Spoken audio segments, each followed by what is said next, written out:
Et toi? Que lui as-tu dit? Ah, mais ce qu'une femme légale peut dire en décrochant le téléphone de son mari.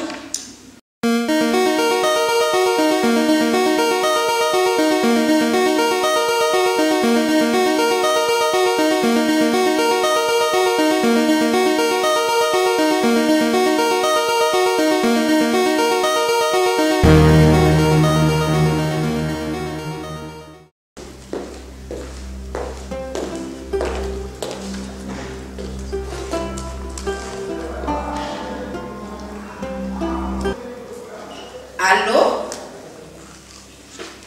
Ce n'est pas lui. C'est sa femme. Et vous? Non. Vous pouvez lui laisser un message. Je lui transmettrai. Allô? Allô? Richini vient en toute hâte et arrache le portable des mains de Nadine. Décidément, combien de fois dois-je te le répéter? Un téléphone portable, c'est personnel, c'est privé.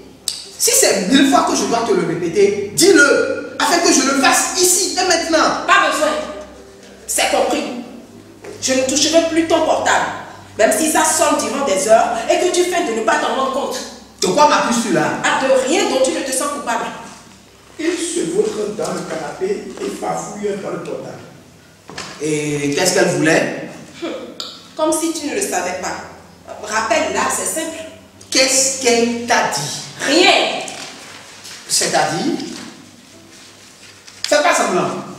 Elle t'a dit quoi? Rien d'important. Qu'est-ce qu'elle a dit?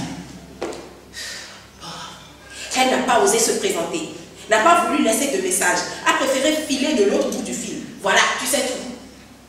Et toi? Que lui as-tu dit? Ah, mais ce qu'une femme légale peut dire en décrochant le téléphone de son mari. Hé, j'ai pas envie de jouer. C'est pourtant ce que tu fais. J'ai pas compris. Tu joues avec tout le monde. Sois plus explicite. Tu joues avec moi, avec elle. Toutes celles qui ne cessent d'appeler depuis que... Arrête tout de suite. Elles sont combien à avoir appelé? Hein? Juste 2, pas plus. Donc, tu trouves normal qu'un homme marié reçoive des appels intempestifs de 2 différentes femmes toutes mystérieuses? Mais il est où le mystère? L'une est vendeuse de fruits et l'autre de yaourt. Mais je te l'ai dit, j'ai l'habitude d'acheter chez elle à la gare. Ou bien, est-ce ma faute si je travaille dans un milieu fortement féminin? Ah oui? Et moi donc? Le collège public où je vends mes jus d'ananas et de bissap, sais-tu combien de centaines d'hommes adultes et adolescents s'y trouvent? Membres de l'administration, professeurs comme élèves? C'est peu de dire que mon milieu de travail est fortement masculin. Pourtant, ai-je reçu le moindre appel d'un homme depuis 3 semaines que nous sommes en congé prolongé? Écoute, c'est pas pareil.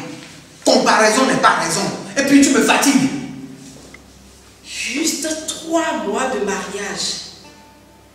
Qui l'aurait cru?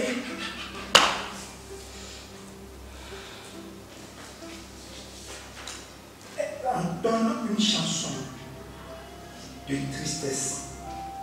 Mais pourquoi toute cette mélancolie pour si peu? Je les croyais sincères, tes beaux et doux mots à mon égard. Ils l'étaient. Elles le sont toujours. Faux! Tu as changé, tout a changé. C'est vrai. Tu as en partie raison, mais... Ça y est, tu l'avoues finalement. Mais quelle idiote je fais. Elle est dans tous ses états. Elle jure et injure. Calme-toi. Ce que je veux dire, c'est que des choses ont vraiment changé. Sinon, à pareille heure, en temps normal, je devais être au volant de mon bus, transportant passagers et bagages vers le marché d'Antopa ou vers les quartiers populaires de Cotonou. Et toi, tu serais en train de vendre tes jus de 50 francs et 100 francs au CG1 à Bomé. Mais nous sommes là, coincés à la maison depuis 3 bonnes semaines, parce que les écoles sont fermées et les bus de transport public interdits de circulation jusqu'à nouvel ordre. Cordon sanitaire, mesures de restriction et autres. Tout ça à cause de ce maudit virus. Des mesures prises pour le bien de tous, mais peut-être pas pour le bien de notre couple. Il ne faut pas exagérer. C'est impossible de vivre ensemble 24/24 sans se prendre en grippe. Et je mets au défi tout couple de me démentir. Fut-il celui ressuscité de Roméo et Juliette? Dans d'autres pays, c'est le confinement général. Pourtant, cela a été un ciment pour des couples. Pour nous, le pseudo-confinement est déjà un poison. Mais qu'est-ce qui n'a pas marché? Tu es trop capricieuse. Et toi, trop peu sérieux. Jalouse à outrance.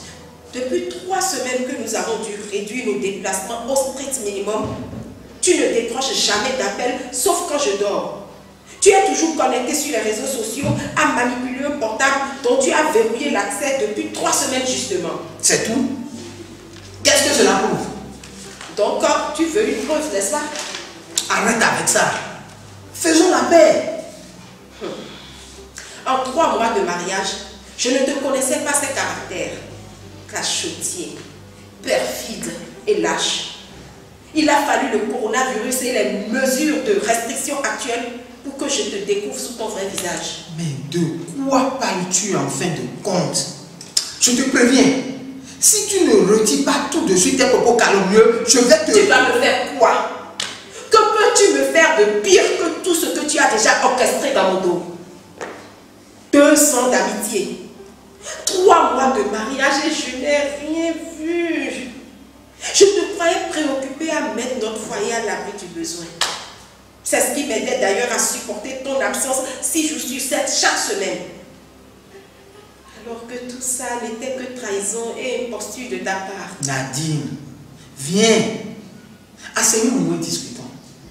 Hein? Comme des gens matures et civilisés. C'est mature et civilisé d'avoir des relations extra-conjugales. Et c'est pas avec une famille de au moins 4 dont l'une est enceinte. Mais normal que celle-là t'appelle tout le temps. Et la seconde, être nympho, c'est pas facile. Nadine, je peux tout expliquer. Oh, c'est pas la peine. J'ai tout compris. Je n'avais pas l'habitude de fouiller dans ton portable. Quand tu as mis le code de verrouillage, cela a été le déclic. Elle sort de la scène résolument. Je ne veux pas te perdre, Nadine. Je t'aime. Nadine revient sur scène avec une valise en main. Au moins, cette crise sanitaire m'aura permis de découvrir ce que je n'aurais peut-être jamais su, ou alors bien plus tard. Covid-19, merci. Mais ne dis pas ça. Comment peux-tu remercier une maladie qui est en train de tuer des centaines de milliers d'individus? Erreur! Le Covid-19 ne tue pas que les individus, le couple aussi.